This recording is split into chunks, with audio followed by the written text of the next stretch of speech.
을 시작하겠습니다. 말 그대로 폭풍 전야입니다. 강력한 태풍 카눈이 내일 아침 한반도에 상륙합니다. 뜨거운 바닷물을 머금고 더 강력해진 데다 움직이는 속도도 느려서 큰 피해가 예상되는데 한반도 정중앙을 수직으로 쭉 관통할 거란 예상 경로도 안타깝지만 현재로선 달라지지 않았습니다. 현재 카눈의 위치 보여드립니다. 제주 서귀포시 동남쪽 200여 킬로미터 해상에 있는데 그 영향으로 제주와 강원 지역엔 이미 거센 비바람이 몰아치고 있습니다. 오늘 밤부터 금요일 오전까지가 특히 고비가 될 걸로 보이는데 태풍의 길목마다 나가 있는 저희 취재진이 이 기간 내내 시시각각 변하는 태풍 소식을 빠르고 정확하게 전해드리겠습니다. 그럼 이미 태풍의 영향권에 들어가 있는 곳들부터 가보겠습니다. 먼저 제주 연결합니다. 자, 이승환 기자. 이 기자가 오늘 아침부터 계속 그곳에 나가 있었잖아요. 태풍이 점점 다가오는 게 느껴집니까? 지금 좀 몸이 흔들리는 것 같은데 어떻습니까? 네, 비는 잠시 그쳤지만 바람이 점점 강해지고 있습니다. 몸이 쉽게 휘청거리고 차에 타고 있다면 문을 열고 나가기가 쉽지 않을 정도입니다. 오전까지만 해도 하늘이 흐리기만 했는데 오후 들어서 비바람이 몰아치기 시작했습니다. 제가 나와 있는 곳은 성산항입니다. 제주도 동쪽에 있는 항구인데 태풍 영향을 가장 많이 받을 걸로 예상되는 곳입니다. 카누는 내일 새벽 3시쯤 제주에 가장 가까이 접근할 걸로 보입니다. 네, 벌써 피해가 접수되고 있다고요? 네, 유리가 깨지고 간판과 공사장 가림막이 떨어지기도 했습니다. 지금까지 14건 피해 신고가 접수됐습니다. 다행히 다친 사람은 없는데요. 태풍 접근 소식에 도민들은 바짝 긴장한 모습이었습니다. 어민들은 배를 항구에 단단히 묶어뒀습니다. 이틀 전서부터 준비를 하고 있습니다. 이번 태풍은 직접적인 영향을 받기 때문에 우리 마음이 불안하고 네, 바람이 정말 많이 부네요. 지금 하늘길, 뱃길도 모두 끊긴 상태죠? 네, 오후 6시 30분 이후로 모든 항공편이 결항했습니다. 제주와 인천, 목포 등 다른 지역으로 오가는 여객선 운항도 모두 중단됐는데요. 한라산 탐방로도 통제됐고요. 해안가엔 대피령이 내려졌습니다. 일부 학교들은 등하교 시간을 조정하거나 개학일을 미루기로 했습니다. 네, 알겠습니다. 이승환 기자도 안전히 취재하시길 바랍니다. 이승환 기자가 제주에서 전해드렸습니다. 이번엔 태풍이 상륙할 걸로 예보된 남해안 쪽으로 가보겠습니다. 과거에도 태풍으로 큰 피해를 입었던 만큼 바짝 긴장하고 있다고 합니다. 창원시 마산만에 김지성 기자가 나가 있습니다. 자, 김 기자, 그곳도 벌써 태풍 영향권에 들어갔죠? 뒤로 보이는 벽은 대비하려고 설치한 건가요? 네, 제키를 훌쩍 뛰어넘는 2m 높이의 벽이 길게 줄지어서 있습니다. 여기 수변공원 해안선을 따라서 1km 넘게 바닷물을 막는 겁니다. 태풍 상륙을 앞두고 높은 파도가 들이치는 걸 막기 위해서 오늘 오후에 세워졌습니다. 지난 2003년 태풍 매미의 교훈 때문입니다. 당시 헤일로 마산에서 18명이 숨졌습니다.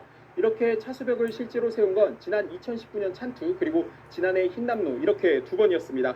그만큼 이번 카눈에 대한 우려가 큰 상황입니다. 네, 태풍이 어디로 상륙할지 아직 정확하게는 예상이 안 되고 있는 거죠? 네, 상륙 지점은 아직 유동적입니다. 기상청은 조금 전 7시 예보에서 경남과 전남 사이 경계선으로 상륙 지점을 내다봤습니다. 이렇게 되면 예상 반경이 아직 너무 넓습니다.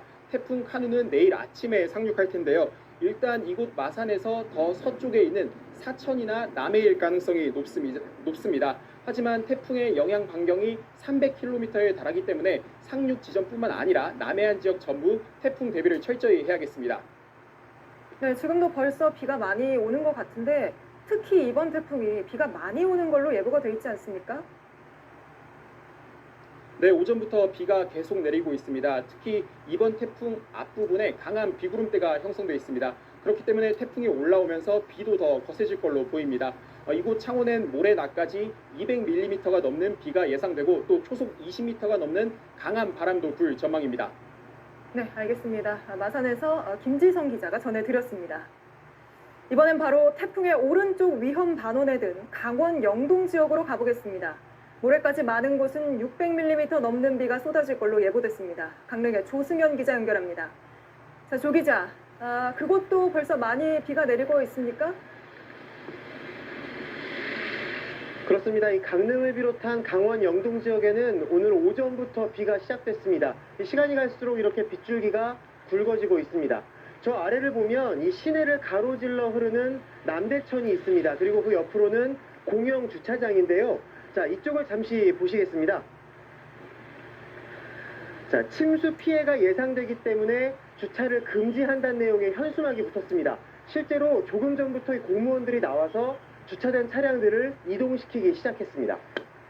네, 특히 이번에 강원도에 많은 비가 내릴 걸로 예보되어 있지 않습니까? 얼마나 오나요? 네. 지금도 강원 동해안과 산지에는 호우주의보가 내려져 있습니다. 이 강원 지역은 태풍 진로의 오른쪽, 그러니까 위험 반원에 들어가 있는데요. 특히 강원 영동 지역은 이 지형적인 영향까지 더해져서 더 큰 비가 예상되고 있습니다. 모레까지 200에서 400mm, 많은 곳은 강수량이 600mm를 넘을 수 있고요. 시간당 100mm 이상 극한 호우가 쏟아질 가능성도 있습니다. 이 산지가 많은 지형을 감안하면 산사태 위험도 높은 상황입니다. 네, 피해 대비는 어떻게 잘 되고 있습니까?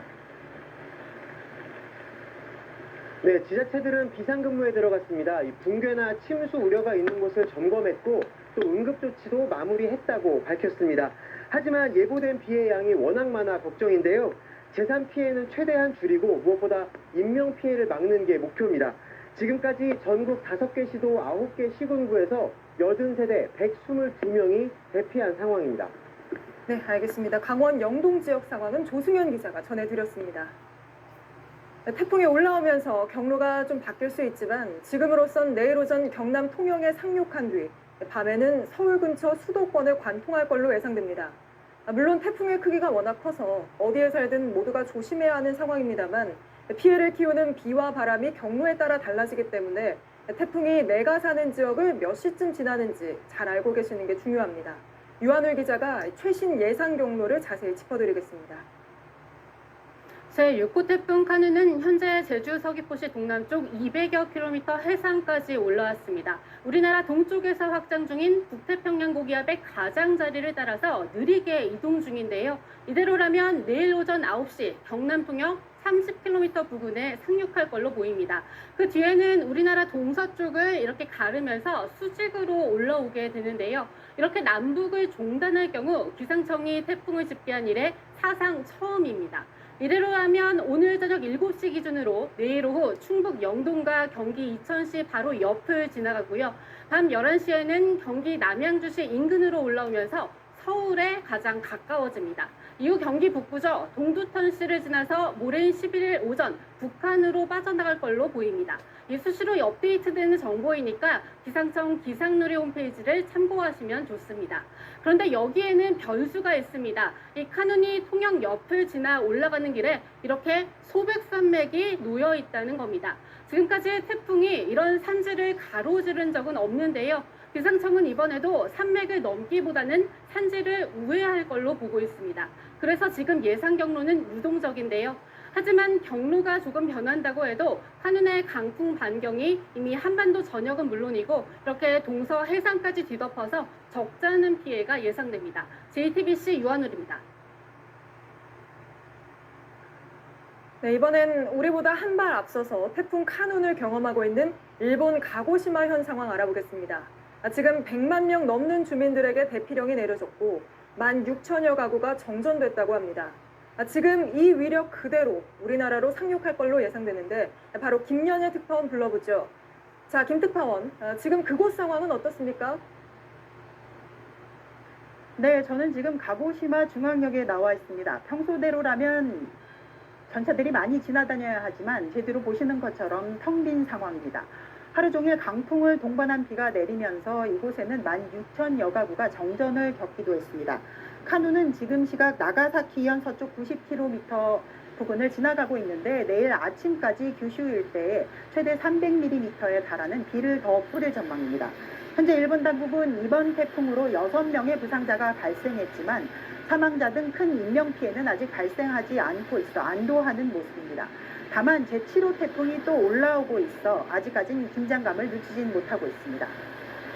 네, 그래도 피해가 그렇게 크지는 않은 것 같은데 대비를 어떻게 한 건가요? 네, 가고시마현은 지역 주민 114만 명에게 집에 있거나 안전한 곳으로 대피하라는 지시를 내리기도 했습니다. 이 때문에 주민들은 철저히 대비에 나선 모습이었는데요. 하루 종일 버스와 신칸센은 모두 멈춰섰고 상점들도 대부분 문을 닫았습니다. 시립병원조차 응급환자 외엔 진료를 보지 않기도 했습니다.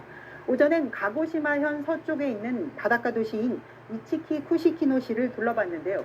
이곳에도 대피령이 떨어져 거리에선 인적을 찾아보기 어려웠습니다.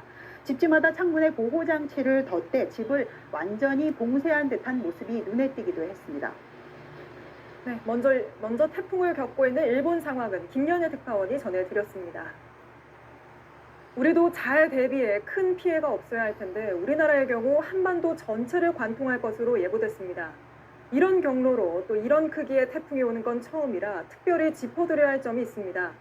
전국 곳곳이 태풍의 눈에 들 수 있고 그때 잠시 비가 그칠 수 있지만 맑아졌으니 다 지나갔나 방심하시면 안 됩니다. 처음 겪는 태풍의 특징은 강나현 기자가 설명해 드립니다. 현재 우리나라를 향하고 있는 태풍 카눈의 중심부는 동서간 폭이 130km 정도로 상당히 큽니다. 태풍의 눈은 경남 통영 인근에 상륙해 서서히 북진하면서 우리나라 곳곳을 훑게 됩니다. 보통 태풍의 눈에선 비가 그치고 바람도 잦아들지만 방심해선 안 됩니다. 이미 태풍 주변에 나선형 비구름대가 강하게 만들어진 상태이기 때문입니다. 이 주변에 있는 시설물을 정리하거나 또는 이 외부로 나가셨을 때 다시 태풍의 눈에서 남쪽에 있는 비구름대 영향을 받을 가능성이 매우 높기 때문에 이번 태풍 카눈은 느릿느릿 오면서 바람은 세고 비는 많이 뿌립니다. 전남과 경남은 오늘 밤부터, 충남과 전북, 경북은 내일 새벽부터, 충북과 수도권은 내일 아침부터 강한 바람이 불 걸로 보입니다.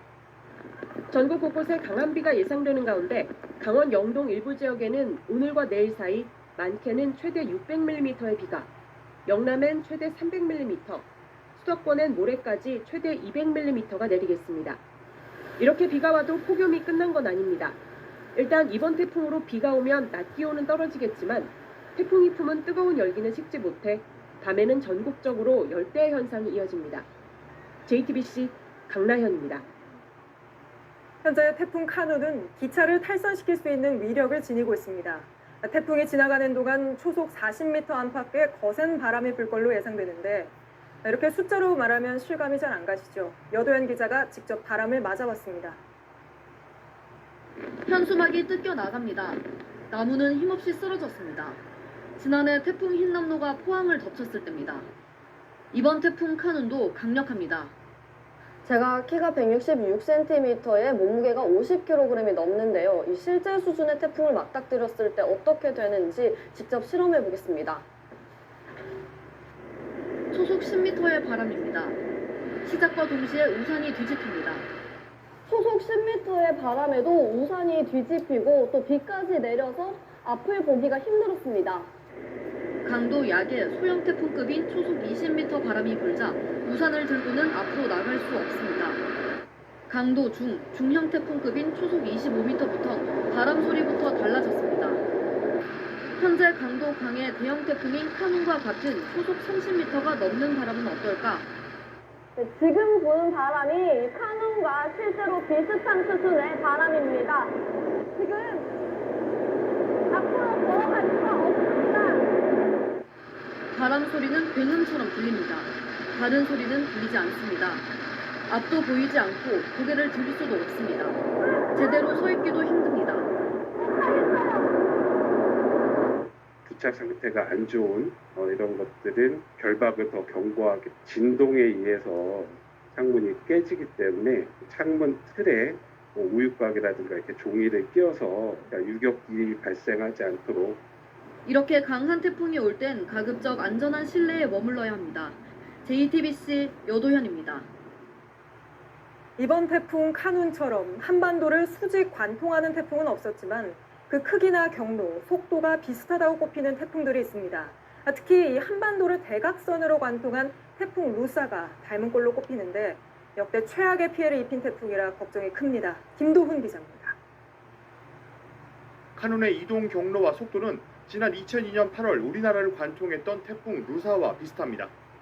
역대 최악의 태풍으로 꼽히는 루사는 사람이 뛰는 속도인 시속 15km로 천천히 움직였습니다. 그러면서도 바람은 강했습니다. 순간 최대 풍속이 초당 39.7m로 강릉에만 하루에 800mm 넘는 물폭탄을 뿌렸습니다.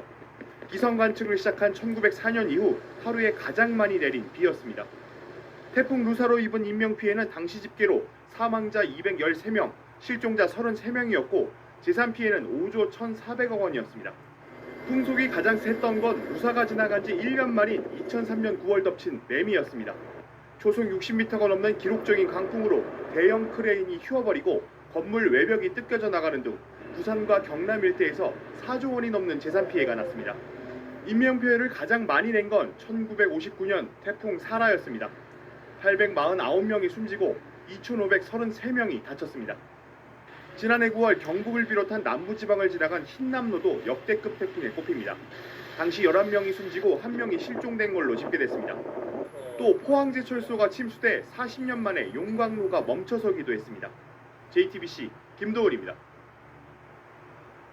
보도 보시면서 태풍 피해 크지 않을까 걱정 드실 텐데 그래도 아직 준비할 시간이 남았습니다. 가장 중요한 건 안전입니다. 태풍 오면 어떻게 해야 하는지 황예린 기자 설명 들으시고 미리 대비하시길 바랍니다. 태풍특보가 내려지면 곧바로 위험 지역에서 대피하셔야 합니다.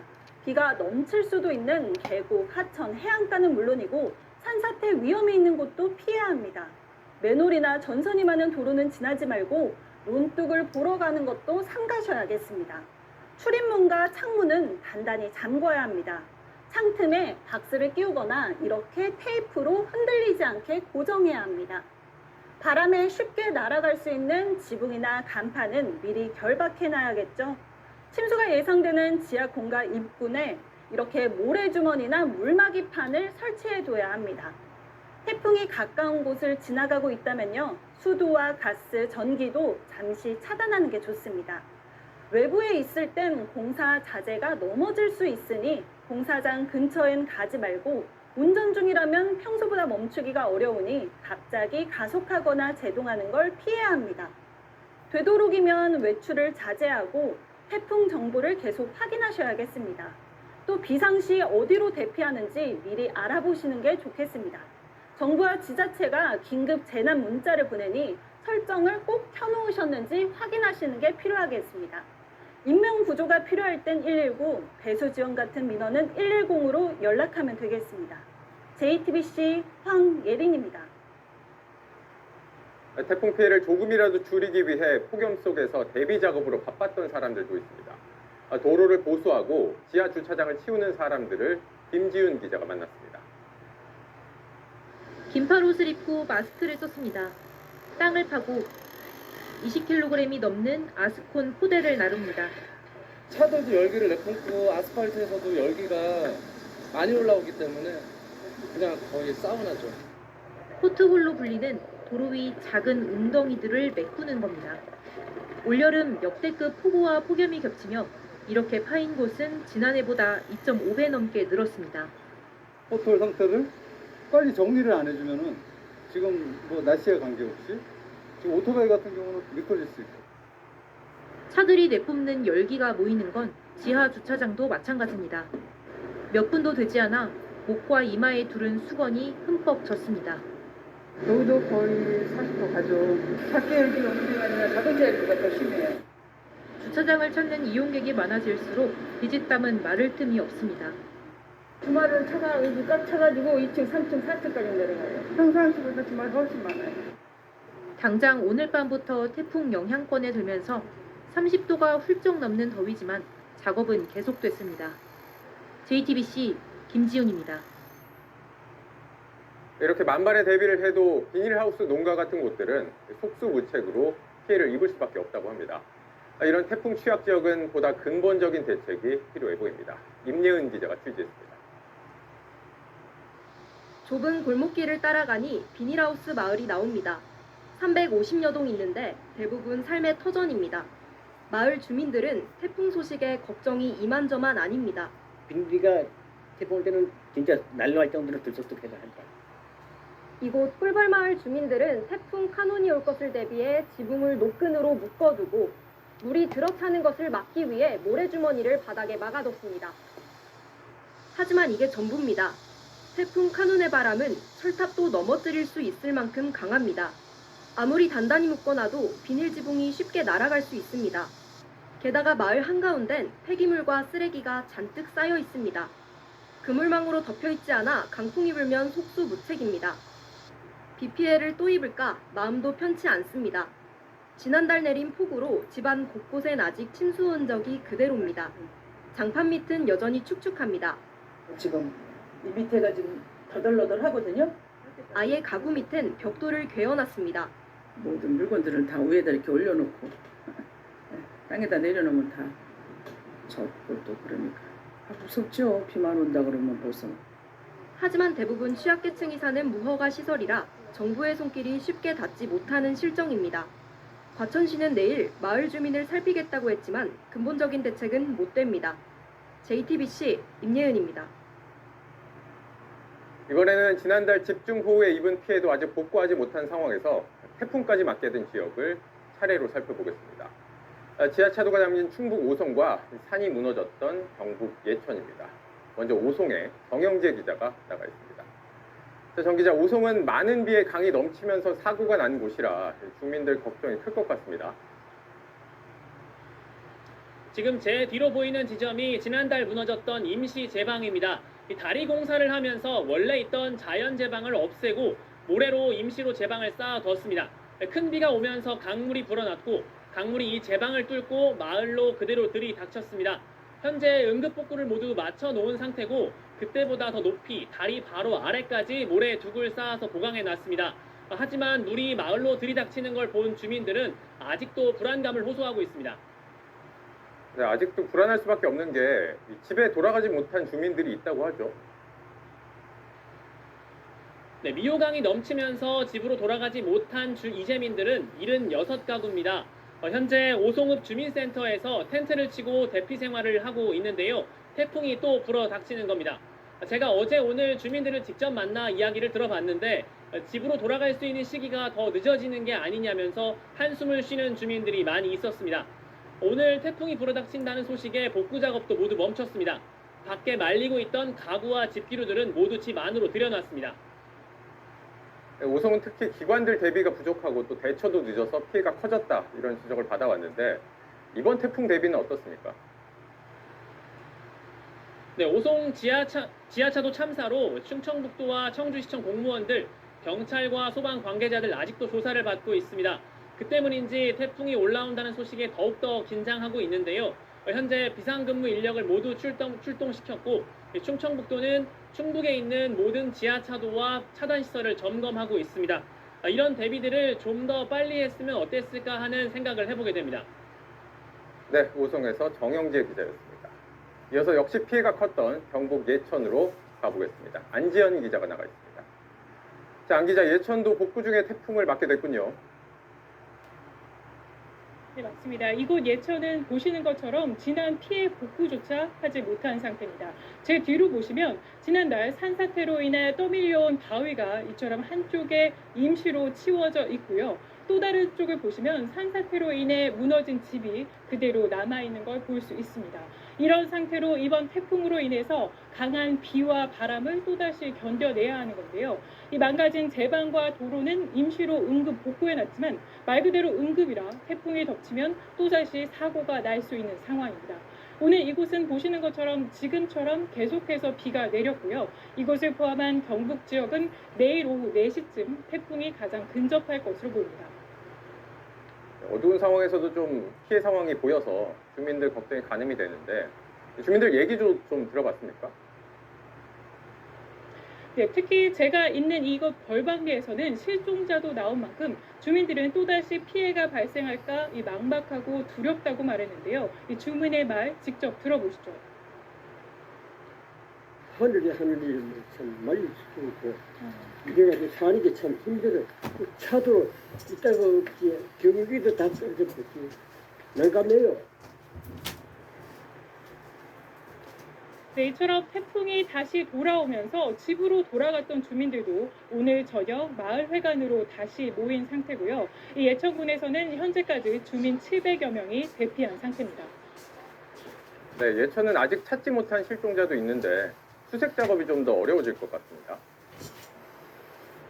맞습니다. 제가 서 있는 바로 이곳 벌방리에 사는 주민 2명이 실종돼 아직까지 찾지 못한 상태인데요. 이 수색 작업은 오늘까지 26일째 이어지고 있습니다. 하지만 오늘처럼 비가 이처럼 많이 내리면 실종자 수색 작업이 더 어려워지는 만큼 오늘까지도 이 수색자를 찾기 위한 사투가 이어지기도 했습니다. 네, 경북 예천에서 안지현 기자였습니다. 네, 이번에는 잼버리 대회 소식 전해드립니다. 참가자들은 새만금을 떠나 전국에 뿔뿔이 흩어졌습니다. 지자체와 민간이 나서서 숙소와 체험 행사들을 준비했는데 어디로 갔느냐에 따라서 상황도 제각각입니다. 최하은 기자가 보도합니다. 기업 구내식당에 푸짐한 뷔페가 차려졌습니다. 잼버리 대원들이 그릇 가득 음식을 골라 담습니다. 서울의 한 대학은 기숙사에 묵는 참가자들을 위해 태권도 공연을 했습니다. Everything that we're gonna do is gonna be fun. You know, the food here is amazing. 오전 정례 브리핑을 돌연 취소한 여가부 장관도 이곳에 깜짝 등장했습니다. I heard you are staying inside of the Saemangum have a good time. Is that right? Okay. 하지만 완전히 딴판인 곳도 있습니다. 강당 같은 방 바닥에 작은 매트를 깔고 줄줄이 누웠습니다. 기숙사나 연수원이 아닌 시설에 간 대원들의 잠자리입니다. 비슷한 처지의 한 참가자는 다른 팀원이 찍은 숙소 영상을 보고 한숨을 내쉽니다. 충청 지역에 배정된 한 국내 대원들은 교회에 이부자리를 폈다가 밤 10시가 넘어 대학 기숙사로 이동했습니다. 하지만 이번엔 프로그램이 부족했습니다. 오늘 오후까지 그냥 쉬기만 했습니다. 각 숙소별로 제각각 프로그램을 짜다 보니 잼버리 정신과 무관한 일정도 눈에 띕니다. 일부 해외 참가자들은 시티투어라는 이름으로 대형 쇼핑몰에서 시간을 보냈습니다. JTBC 최하은입니다. 네, 잼버리 대회는 모레 K-팝 콘서트로 마무리됩니다. 팬들의 관심이 쏠렸던 BTS는 결국 참석하지 않기로 했는데 출연이 결정된 한 가수가 소셜미디어에 남긴 글을 놓고 논란이 이어지기도 했습니다. 정재우 기자입니다. 오늘 확정된 K-팝 콘서트 출연진입니다. 방탄소년단은 빠졌고 뉴진스와 마마무를 비롯해 18개 팀이 나오게 됐습니다. 진행자도 바뀌었습니다. 마마무 멤버 2명으로 구성된 마마무 플러스는 이 일정 때문에 기존의 스케줄을 급히 바꿨습니다. 콘서트 당일 예정돼 있던 팬사인회를 미루게 된 건데 팬들은 잼버리 탓이라며 불만을 표출했습니다. 그런데 이를 알리는 과정에서 멤버 한 명이 부름을 받았다는 표현을 썼고 원치 않게 동원된 게 아니냐는 해석까지 따라붙었는데 소속사는 특별한 입장을 내지 않은 상태입니다. 아미를 비롯한 K-팝 팬들은 온라인에 해시태그를 달기 시작했습니다. 정부와 정치권이 책임을 모면하려고 문화예술인을 내세워서는 안 된다며 어떠한 압력도 가하지 말라고 주장했습니다. 이런 대혼란 끝에 공연은 오는 금요일 서울 월드컵 경기장에서 폐영식과 함께 치러지게 됩니다. 남은 변수는 태풍입니다. 콘서트를 진행할 정도의 상황이 아니다. 그러면은 취소하는 것을 우선적으로 고려할 수밖에 없는 것 아닌가. 그럴 가능성은 거의 없을 것 같습니다. 전국으로 뿔뿔이 흩어진 잼버리가 마지막 행사를 향해 가고 있습니다. JTBC 정재우입니다. 구명조끼도 없이 수색을 하다 숨진 고 최수근 상병 사건을 수사하다가 항명 혐의 등으로 보직 해임된 해병대 전 수사단장이 공식 입장을 처음으로 내놨습니다. 자신은 엄정하게 수사하라는 대통령 지시를 따랐을 뿐이라는 겁니다. 현직 군인이 입장문을 낸 것도 이례적인데 자신의 이름 석자까지 밝혔습니다. 또 대통령실 안보실 행정관에게 수사 기록을 넘기란 지시도 받았다며 윗선 개입 의혹도 주장했습니다. 김지아 기자가 취재했습니다. 엄정하고 철저하게 수사하라는 대통령의 지시를 적극 수명했습니다. 해병대 박정훈 대령의 입장문입니다. 박 대령은 최수근 상병 사건 조사 결과를 경찰에 함부로 넘겼다는 이유로 보직 해임된 당사자입니다. 앞서 박 대령은 해병대 1사단장 등에게 과실치사 혐의를 적용한 수사 결과를 발표하려다 국방부의 만류로 무산됐습니다. 박 대령은 수사 결과를 이종섭 국방부 장관에게 직접 보고했다고 밝혔습니다. 이후 경찰에 넘기지 말라는 지시를 누구로부터도 들은 바 없고 다만 신범철 차관의 문자 내용과 법무관리관의 개인 의견만 전달받았다고 주장했습니다. 자신이 항명 혐의를 받는데 억울함을 호소한 걸로 보입니다. 하지만 국방부는 명시적으로 지시를 했는데도 박 대령이 어겼다고 반박했습니다. 또 박 대령은 김계환 해병대 사령관이 안보실 김모 행정관에게 언론 브리핑 자료를 보내라고 지시했다고 주장했습니다. 자신의 보직 해임 과정에 윗선이 개입했다는 설명입니다. 이에 대해 대통령실은 국방부가 충분히 설명한 걸로 안다며 대통령실은 개입한 게 없다고 밝혔습니다. 윗선의 개입에 의해서 누구를 특정 인원을 빼라 이런 보도를 하신 것에 대해서 윗선의 개입 그건 전혀 사실이 아니다. 이런 가운데 국방부는 해병대 수사 결과를 조사본부에서 하겠다고 밝혀 사실상 재수사에 들어갔습니다. JTBC 김지아입니다. 얼마 전 LH가 무량판 구조의 LH 아파트를 전수조사해 철근이 빠진 아파트 15곳을 확인했다고 밝혔죠. 그런데 알고 보니 이게 전수조사가 아니었습니다. 10개 아파트를 빠뜨린 채 조사한 거였고 LH 아파트의 주거동에는 무량판이 없다는 발표도 사실이 아닌 걸로 확인됐습니다. 정원석 기자입니다. 지난달 30일 원희룡 국토부 장관이 주재한 회의에 LH는 전수조사 자료를 공개했습니다. 지하 주차장이 무량판 구조로 된 LH 아파트 단지가 91개인데 이 가운데 15개 단지에서 철근이 빠졌다는 내용이었습니다. 그런데 열흘이 지난 지금 다시 살펴보니 10개 단지를 빠뜨리고 조사한 걸로 드러났습니다. 애초 조사한 91개 단지 중엔 주거동에 무량판 구조를 적용한 곳은 없단 LH의 발표도 사실과 달랐습니다. 세종의 한 LH 아파트가 동 1개를 무량판과 벽식을 혼합한 구조로 지은 걸로 확인된 겁니다. 하루도 안 가서 다 들통날 일을 이렇게 거짓으로 덮고 넘어가려고 하는지 이에 대해서 철저한 원인 규명을 하고 해당자는 그 경중에 따라서 인사 조치를 하시기 바랍니다. 하지만 주무부처인 국토부도 LH의 보고를 검증도 없이 그대로 발표했다는 점에서 비판에서 자유로울 수 없어 보입니다. 부실 조사였다는 게 알려지자 LH 아파트 입주민 사이에서 독립된 기관에서 다시 조사해야 한다는 지적도 나옵니다.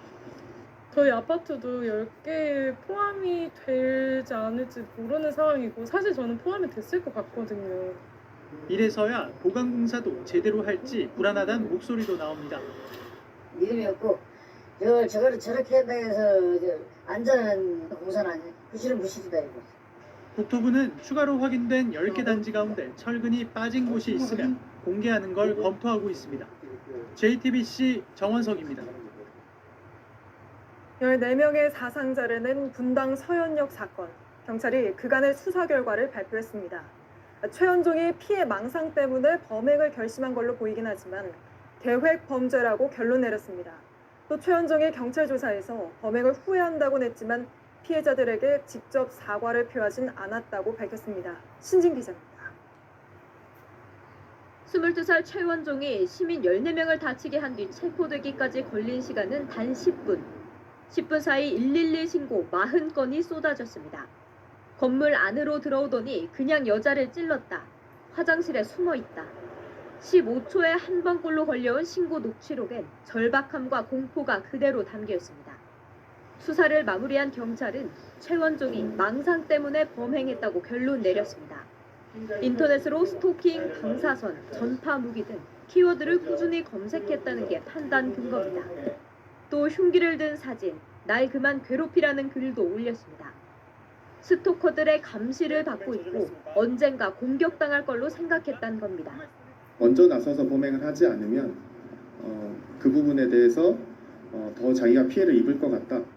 그러면서도 범죄를 계획한 걸로 보인다고 발표했습니다. 지난달 31일 범행을 결심하고 지난 2일 흉기 2점을 미리 구입한 점, 그런 뒤 서현역을 맴돌았다는 점을 감안했습니다.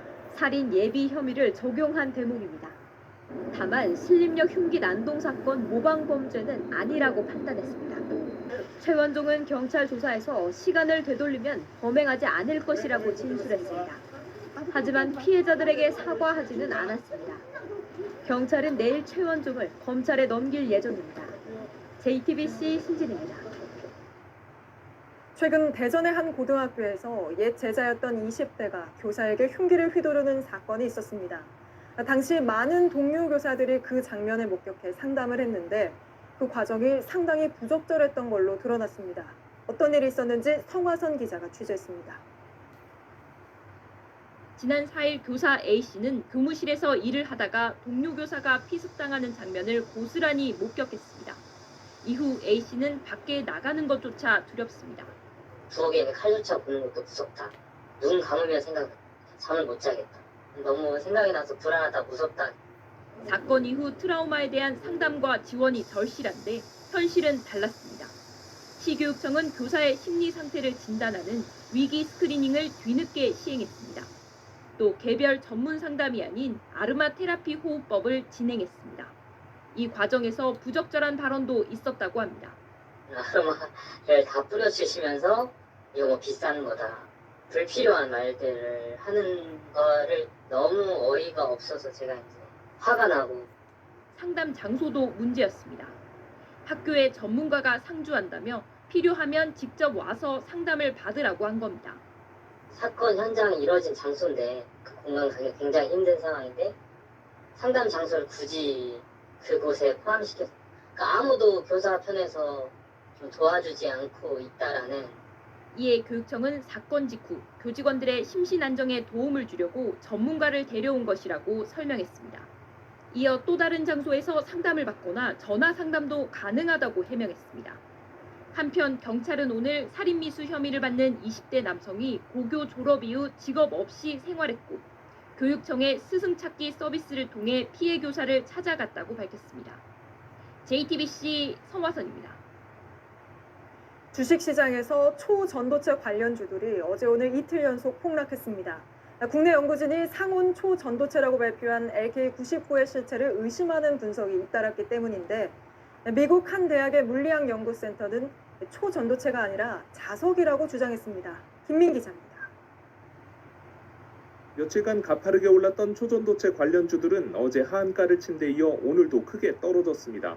기초과학에서부터 산업으로 바로 넘어가는 사례들이 있으니까 그런 속에서 시장들은 조금 더 이제 민감하게 반응하는 것 같고요. 주가를 끌어내린 건 미국 메릴랜드대 응집물질 이론센터가 어제와 오늘 트위터에 올린 글입니다. 메릴랜드대는 어제 슬프지만 게임은 끝났다. LK99는 상온 초전도체가 아니다라고 단언했습니다. 그리고 오늘은 초전도체보다는 자석일 가능성이 크다고 주장한 프린스턴대의 논문을 거론했습니다. 다만 초전도체인지 아닌지는 검증이 끝나봐야 알 수 있다는 지적도 나옵니다. 직접적으로 이제 상온 초전도다 보여주는 깨끗한 데이터는 없는 거예요. 어떤 결과가 나올지 시간을 두고 봐야 될 그런 문제인 것 같아요. 하지만 한국초전도정원학회가 꾸린 검증위원회는 아직 본격적인 실험을 못하고 있습니다. 일단 LK99를 개발한 퀄컴 에너지가 샘플을 주지 않고 있습니다. 직접 재현하는 것도 시간이 걸립니다. 실험에 꼭 필요한 재료인 황산납을 구하려면 2주 정도 기다려야 하기 때문입니다. JTBC 김민입니다.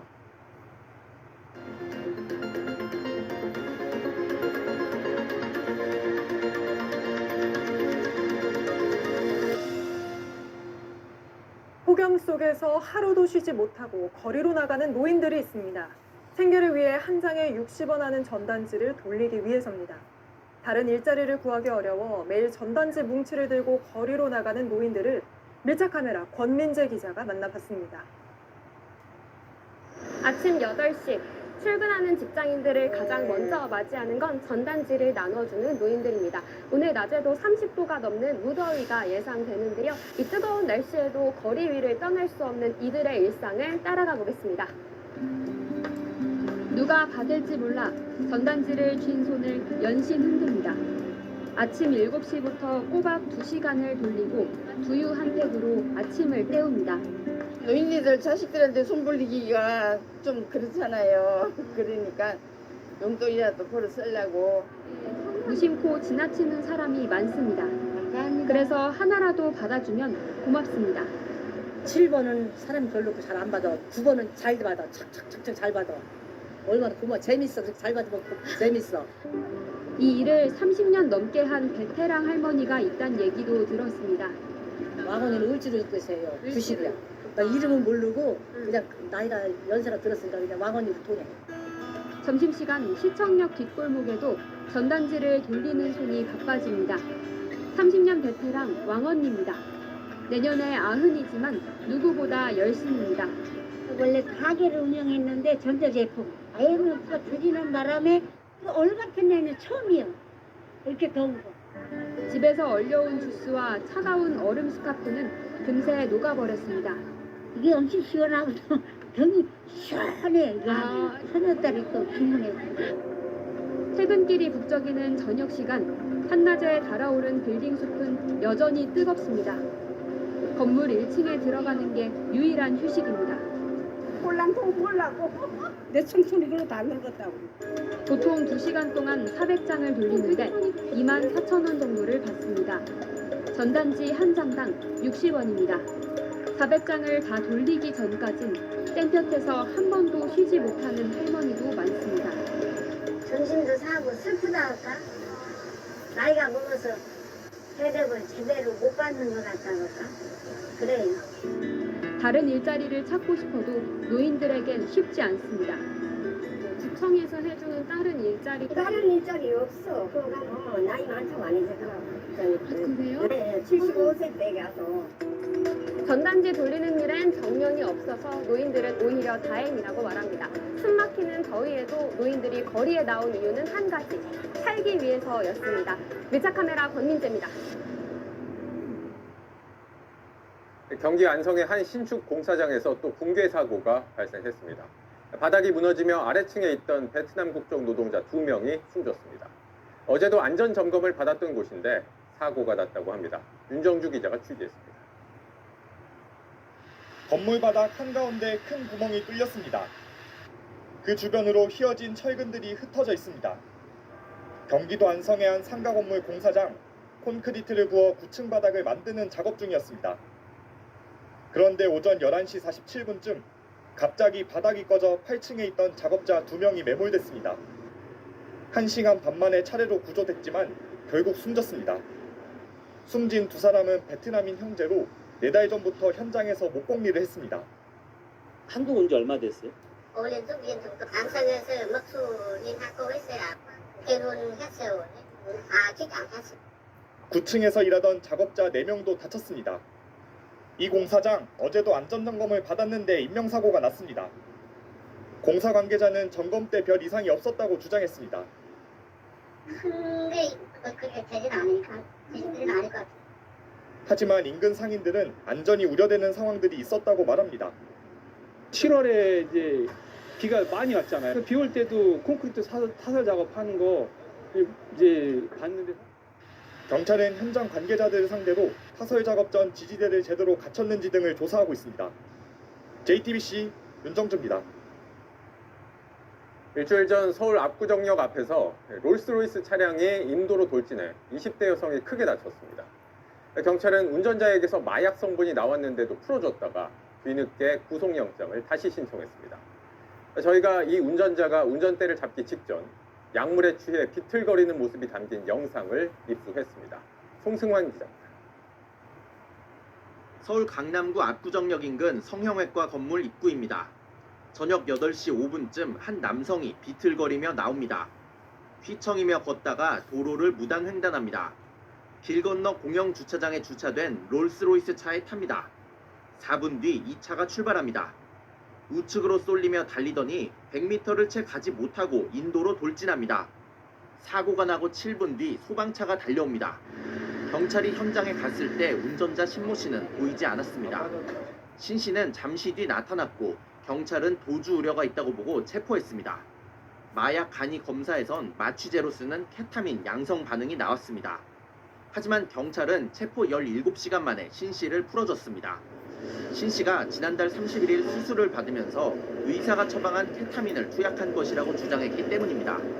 신 씨가 풀려난 뒤 국과수가 경찰에 보낸 신 씨의 정밀 검사 결과에선 7종의 향정신성 의약품이 나왔습니다. 경찰은 추가 조사를 통해 사고 당일 신 씨가 이 병원에서 향정신성 의약품 2종을 맞은 사실을 확인했습니다. 병원에서 약 8시간을 잔 뒤 나오자마자 운전대를 잡은 겁니다. 경찰은 오늘 신 씨에 대한 구속영장을 뒤늦게 신청했습니다. JTBC 송승환입니다. 네, 그럼 다시 태풍이 가까이 다가오고 있는 제주와 부산 그리고 서울 상황까지 차례로 살펴보겠습니다. 먼저 제주로 가보겠습니다. 자, 이승환 기자, 제주는 화면상으로도 태풍이 가까워지고 있다는 게 좀 느껴지는군요. 네, 그 사이 비바람이 확실히 거세졌습니다. 자꾸 빗물이 들어가서 눈을 똑바로 뜨고 있기가 힘들 정도입니다. 오늘 오전까지는 약한 비가 내렸는데 밤이 되니 태풍이 가까이 다가오는 게 몸으로 느껴집니다. 제가 나와 있는 이곳 성산항은 태풍의 영향을 가장 많이 받을 걸로 예상되는 지점입니다. 환우는 지금 서귀포 동남동쪽 210km 부근 해상에 있습니다. 네, 주민들 걱정이 많을 것 같은데 대비는 잘 되고 있습니까? 네, 제 뒤로 고기잡이 배들이 몰려있는 모습 보실 수 있습니다. 어제 오늘 내내 항구에 배를 묶어두는 작업이 한창이었습니다. 대피한 어선만 300척이 넘습니다. 저희가 만난 한 선장은 평소 태풍 땐 2-3번 감을 호주를 이번엔 5-6번 감아서 대비했다고 말했습니다. 그만큼 카눈에 대한 걱정이 큽니다. 언제쯤이 고비가 될 걸로 보입니까? 네, 카눈이 제주에 가장 가까이 접근하는 시각은 내일 새벽 3시쯤입니다. 이때가 가장 위험할 걸로 보입니다. 제주 동쪽 해상을 지난 뒤엔 경남 남해안에 상륙한 뒤 한반도를 세로로 훑으면서 올라갑니다. 제주를 오가는 하늘길과 뱃길이 일찌감치 끊기면서 오늘 하루 종일 공항엔 여행객들이 북적였습니다. 이제는 모두 안전한 곳에서 조용히 태풍을 기다리고 있습니다. 네, 제주에서 이승환 기자였습니다. 네, 부산도 영향권에 들어갔습니다. 지난해 태풍 흰남노에 해안가 도로가 잠기기도 했죠.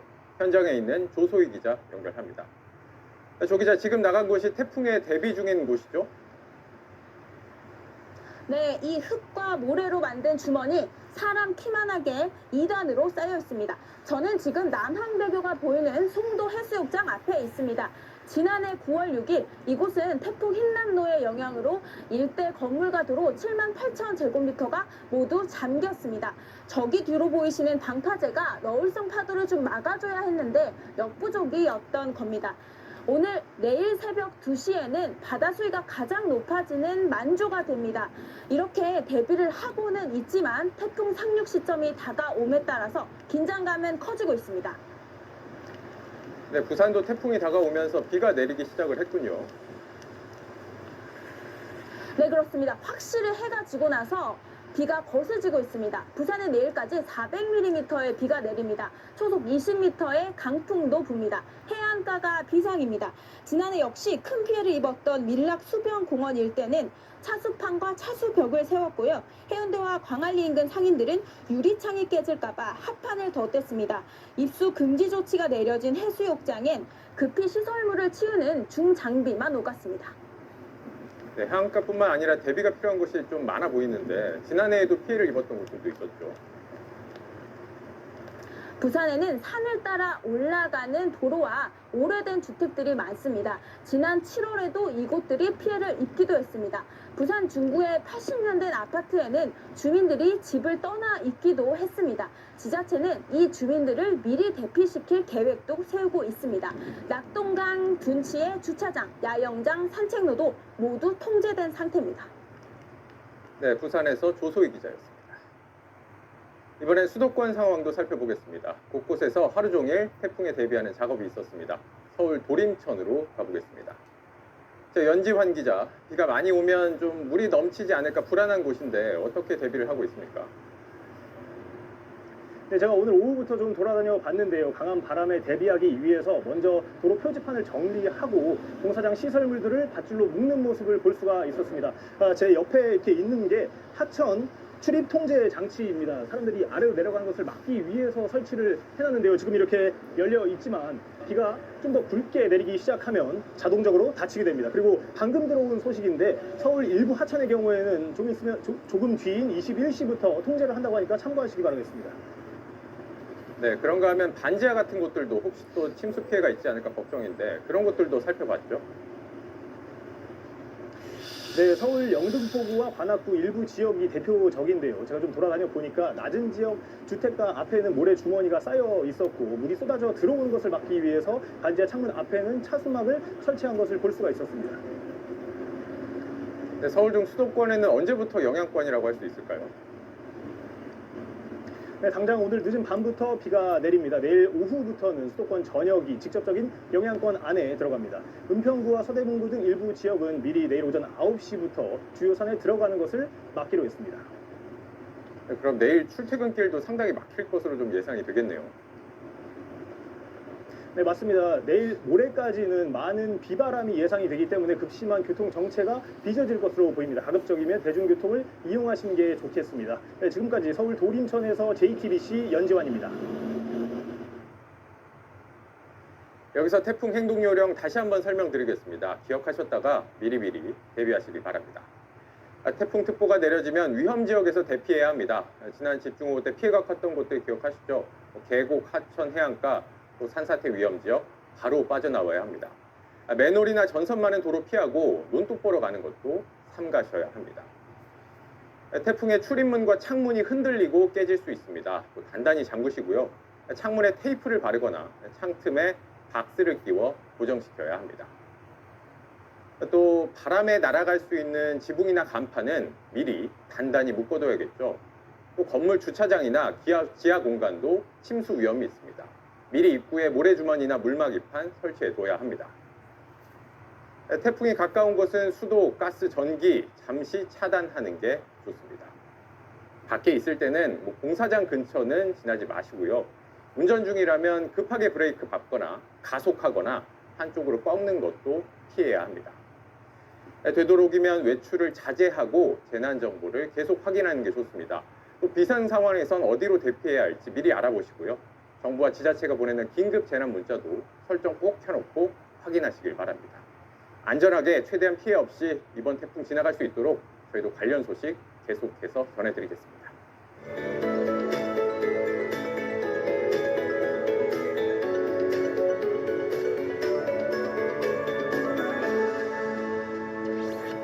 제6호 태풍 카눈이 강한 세력으로 현재 서귀포 남동쪽 해상에서 북상하고 있습니다.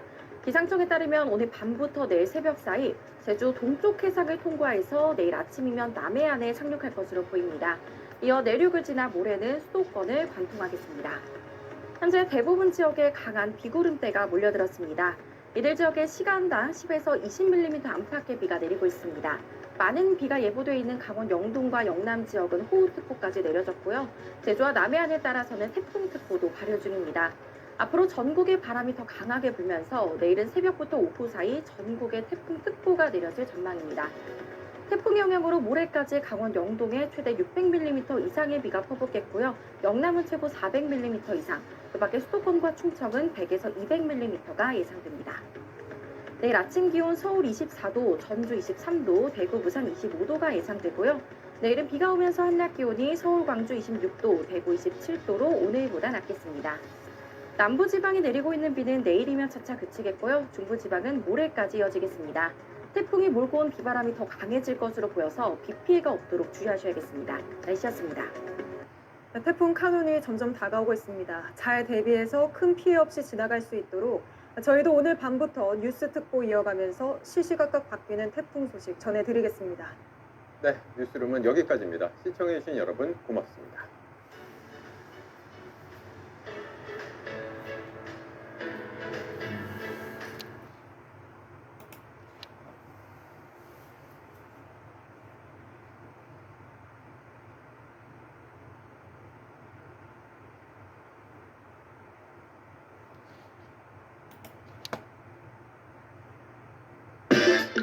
커스터마이징 향수를 만드는 태온 사장님에게는 태풍에는 시설물 낙하, 건물 붕괴, 침수, 해일 등으로 인명피해, 재산피해가 생길 수 있습니다.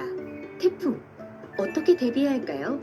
기상청이 태풍특보를 발표하면 야외 활동, 작업 등은 가능한 자제하고 침수, 해일 등이 예상되는 위험지역을 피해 안전한 곳으로 이동합니다. 창문, 간판, 선박 등은 미리 단단하게 고정시키고 건물 옥상을 점검, 바람에 날아갈 수 있는 물건은 사전에 치워주세요.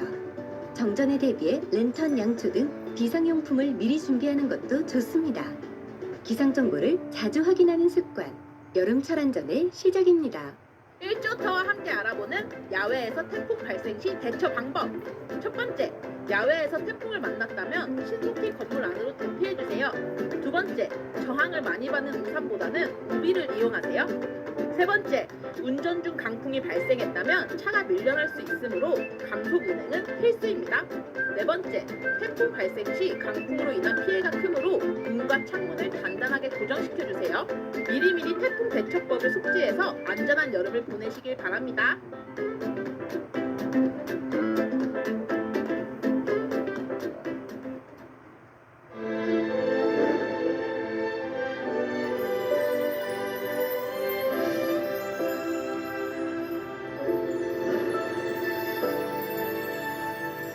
만나면 좋은 친구 MBC.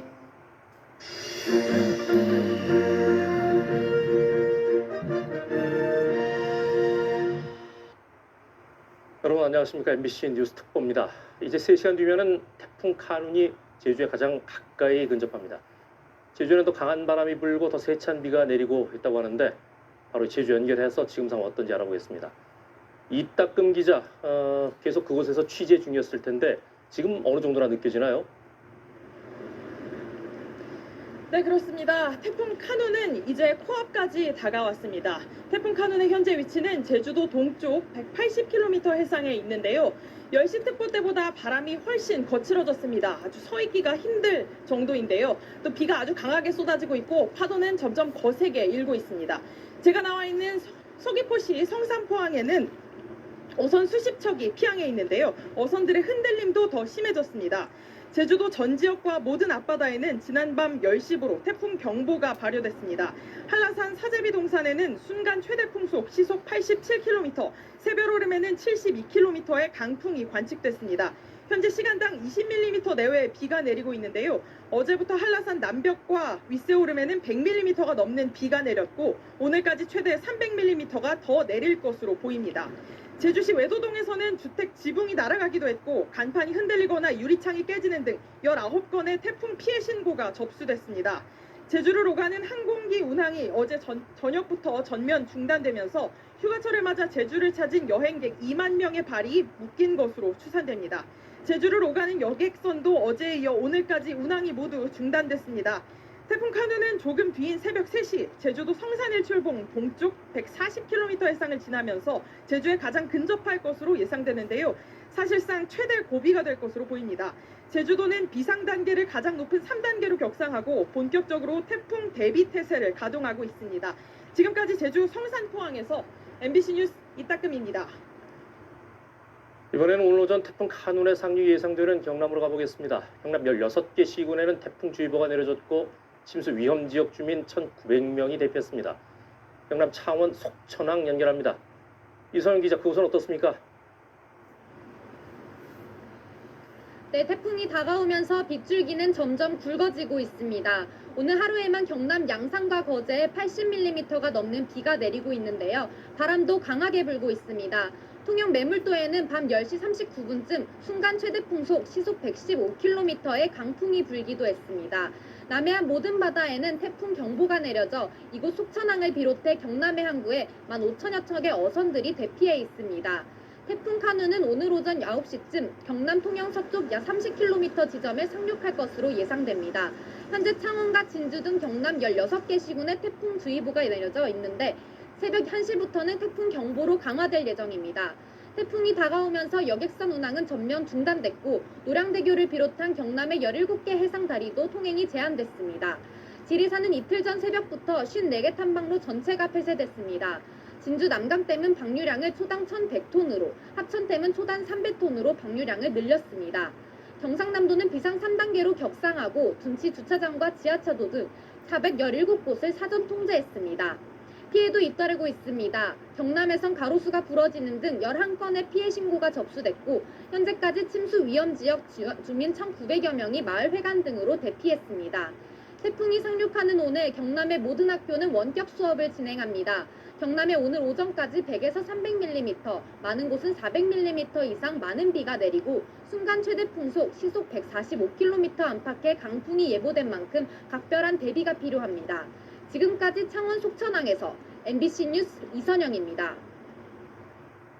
태풍 카눈이 상륙하는 경로의 바로 왼쪽에 있는 전남 동부 쪽도 비상이 걸렸습니다. 전남에서는 선박 2만 7천여 척이 피항했고 여객선 운항이 중단된 것은 물론 오늘 오전 남해안 지역 열차 운행도 차질이 예상됩니다. 여수 취재기자 연결해서 알아보겠습니다. 유민호 기자 지금 어떻습니까?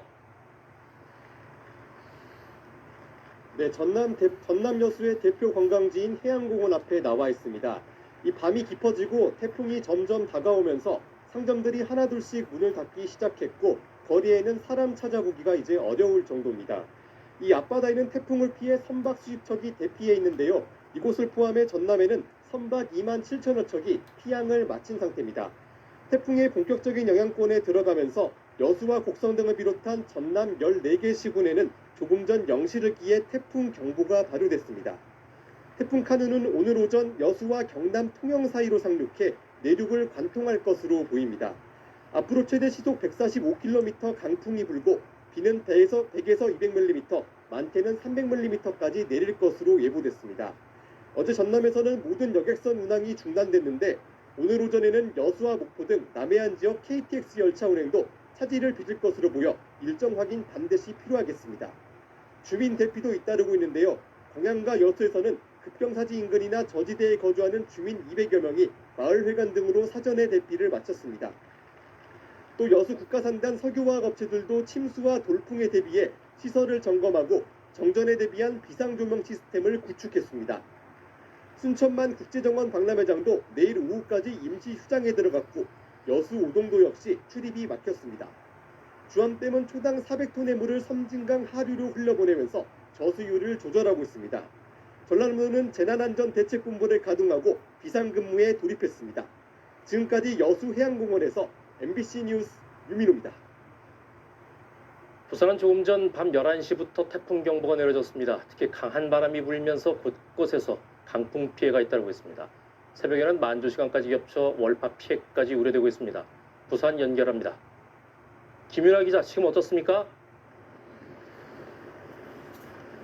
네, 저는 고층 건물들을 밀집한 해운대에 나와 있습니다. 저녁보다 빗줄기가 더 굵어졌는데 특히 몸을 가누지 못할 정도로 강한 바람이 불고 있습니다.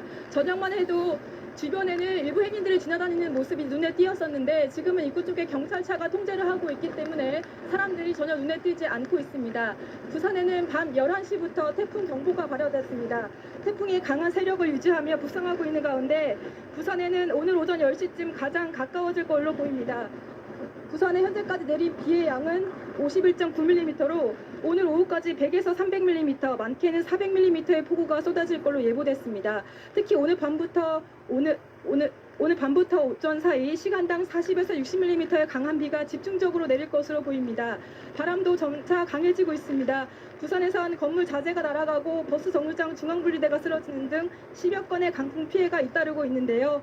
동래구 세병교와 연안교, 북구 화명생태공원, 또 온천천 산책로 전 구간을 비롯해서 모두 10곳에서 교통 통제가 이뤄지고 있습니다. 해안가를 중심으로 최대 순간 풍속 시속 144km, 내륙에선 시속 108km의 강풍이 예상됩니다.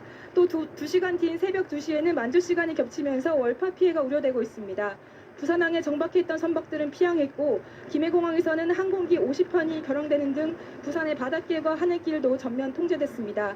부산시 교육청은 오늘 모든 유치원과 초중고등학교에 원격 수업을 지시했습니다. 부산시도 24시간 비상체제에 돌입하고 만일의 사태에 대비하고 있습니다. 지금까지 부산 해운대에서 MBC 뉴스 김민아입니다. 일본 규슈에 큰 피해를 낸 태풍 카눈이 잠시 뒤에는 제주 동해안을 지납니다. 오늘 하루 종일 매우 느린 속도로 한반도를 관통할 것으로 예상돼 각별한 대비가 필요합니다. 기후환경팀의 류현준 기자와 함께 이 시각 태풍의 위치와 앞으로의 전망 자세히 짚어보도록 하겠습니다. 류현준 기자, 지금 현재 그 태풍 위치부터 좀 알아볼까요? 네, 태풍은 조금 전 밤 11시 반을 기준으로 제주 서귀포 남동쪽 210km 부근 해상까지 올라왔습니다. 한반도 내륙과도 이제 상당히 근접했는데요. 태풍의 중심과 경남 통영은 불과 240km, 부산은 280km 정도 떨어져 있습니다. 중심 기압은 970헥토파스칼로 강도는 여전히 강을 유지하고 있는데 주변 해역 수온이 섭씨 29도로 상당히 높은 상황이다 보니 북상하면서도 좀처럼 세력이 약화되지 않고 있습니다. 밤 11시를 기해서 제주도에 내려졌던 태풍주의보가 경보로 바뀌었고요. 전남과 경남권, 제주도 해상과 남해 전해상, 동해 남부 남쪽 먼바다를 중심으로 태풍특보가 내려져 있습니다. 태풍의 강풍 반경이 350km인 만큼 이미 한반도가 태풍의 영향권에 본격적으로 들어오기 시작했다고 보면 되는데요. 실제로 최대 순간 풍속을 보면 경남 통영이 시속 115km, 경남 여수 95km 등 매우 강한 바람이 불고 있습니다. 지금 그 태풍 지나고 있는 인근 지역의 화면이 저희 뉴스룸으로 들어오고 있는 것 같은데 보면서 좀 얘기 나눠볼까요? 네, CCTV와 제보 영상 보면서 함께 살펴보겠습니다. 지금 보시는 화면 통영 부근을 지나는 고속도로의 CCTV입니다. 밝게 빛나는 가로등 쪽을 보시면 바람의 빗줄기가 사선으로 떨어지고 있고요. 빗물이 도로를 타고 물보라처럼 휘날리는 모습도 볼 수 있습니다. 이번에는 부산 수영구의 모습입니다.